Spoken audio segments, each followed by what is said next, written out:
I started working on weekends at little radio stations. I'd come home from Boston, from college, and then stay with my folks, and then go back for school. I worked nights in Providence on vacation schedules to take a late afternoon train to Providence, and then the so-called milk train to get myself back to Boston in the wee hours of the morning.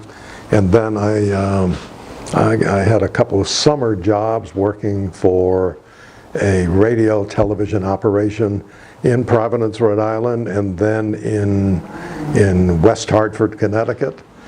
And I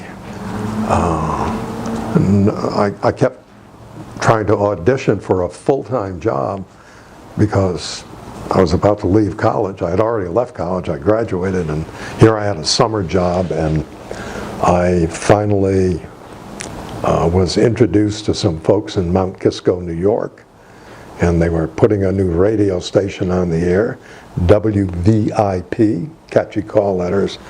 And the good thing about that, even though they tried to fire me after I was there for 2 months, and I begged them, I said, you can't do that, I can't go home. I can't tell my parents I lost a job, my first big job. So they said, all right, but you got to start paying more attention to the way you sound and to the kind of stories you cover and how you write them. And the good thing there was that the news director, the only other news guy, had formerly worked for Associated Press and Variety and the New York Herald Tribune newspaper, and his wife had also been a reporter, and they kind of liked me and said they were going to help me, and I decided I'd pay attention. And a couple years later, I said to them that I thought I wanted to get out of there and move on. And they said, well, there comes a time in your life when you learn as much as you can, and it's a good thing to move on. So I moved, and I worked at a radio station in Boston, WBZ Radio, great station, great news city. It was great reporters, great bosses. And then I moved on to New York and got a job with Channel 2 WCBS TV as a reporter.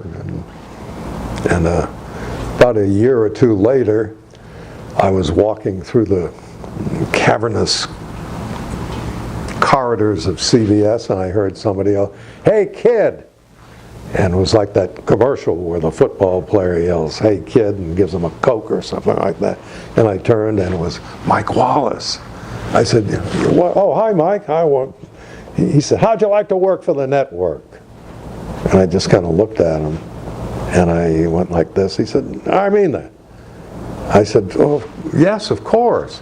And he said, "Okay, I'll talk to them." And I got a phone call a short while later, and they hired me.